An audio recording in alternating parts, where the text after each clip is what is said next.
They not like us. They not like us. Blessings and blessings. Blessings and blessings. This is going to be an interesting conversation that is mainly aimed at men, but important for women to understand what we understand. I was talking with a friend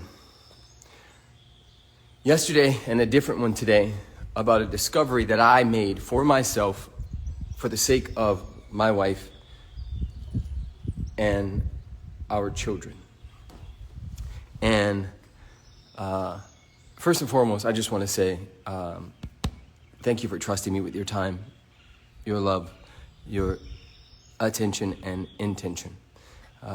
This space for me is a space for us to all grow and learn and raise the vibration on the planet by way of lifting ourselves. And so everything I'm about to say on the other side of this is meant to support, to educate, to illuminate the beauty of this magical life that we get to live together. So I was talking with a friend about a subject that comes up a lot, which is this friend was sharing how it feels like his wife is never satisfied. That no matter what he builds or does, she wants more and more and more. And he's doing all this stuff for her and the kids. And I shared with him, and I shared with another friend today, that I had a really big discovery around Alexi and the gift of our children. My kids are my favorite people on the planet, and I never knew what it felt like to feel like you would die for someone in a split second until I met them. And so what I realized was that not only did Alexi carry each of those kids, and we have 4, for 10 months, but she carried a period from 13 years old. From 13 years old, my wife navigated deep levels of pain, navigated humiliation, because I know it comes up for some women, where you start your cycle and you have white pants on or something and it bleeds out the side or whatever the case may be. Since 13 years old, my wife has been sacrificing herself and her body for the sake of the moment where I get to hold these beautiful kids and fall so madly in love and learn and grow and dance and play and experience fatherhood. I get to experience fatherhood because she was willing to endure all of that pain and suffering.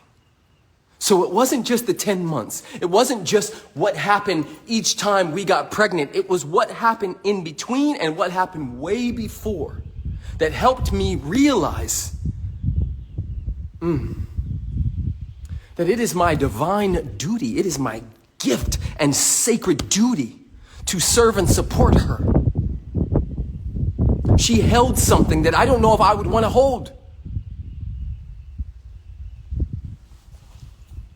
So when men, for those of you especially who have children,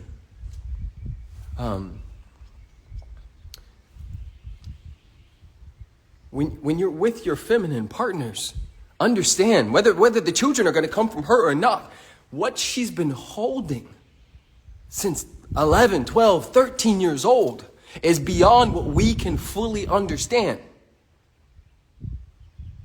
So here's my truth. I think that there's a whole bunch of epic boss babe women out there who just want to exhale. They just want a space to go, he's got it. Thank you. But because of the way that we have raised men, they don't feel safe. They don't feel safe to exhale. They don't feel safe to just be held. We're working on that. We're all working on that. It is a collective effort to serve and support each other. We are raising each other. I was coaching 2 epic humans yesterday, and I said to them, you're a shitty wife and you're a shitty husband. And I know you are because none of us, our parents didn't know what the fuck they were doing. They were beautiful. They were amazing. They did the best they could from where they could with the tools and consciousness they had available to them at the time. But most of us are figuring and reconfiguring relationship and marriage and all this stuff. It's happening. It's new. This is a new thing. We are in uncharted territory. So it makes sense that you're a shitty wife. It makes sense that you're a terrible husband because you did not have role models to say, this is how you do it. This is how. So we're having to figure it out ourselves. Babies raising babies. And I do believe that we're getting somewhere. I experience the progress in myself. I notice how much synergy and polarity and connectedness that is occurring with my wife and I. And it didn't used to be that way. We've been on the edge of divorce. 2 years ago, both of us thought it was over. And so for us to come back out of the mud and build such a beautiful life. Like, look, y'all, just look for a moment. This is our extra house. Like, I want you guys to understand this. This is a whole extra house that we have. My office is in there. I have a whole office in there. Then our house is over here. Like, there.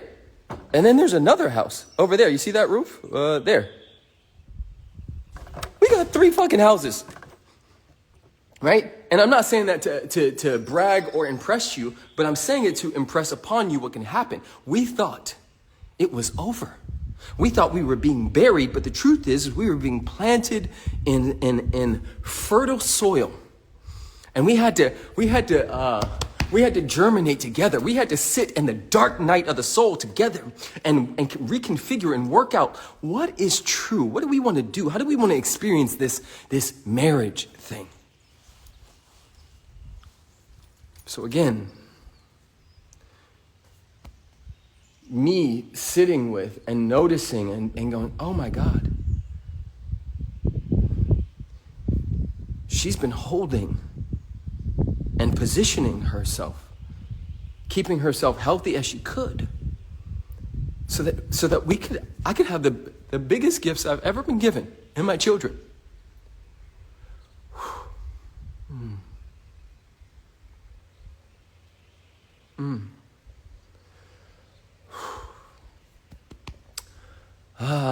Yes.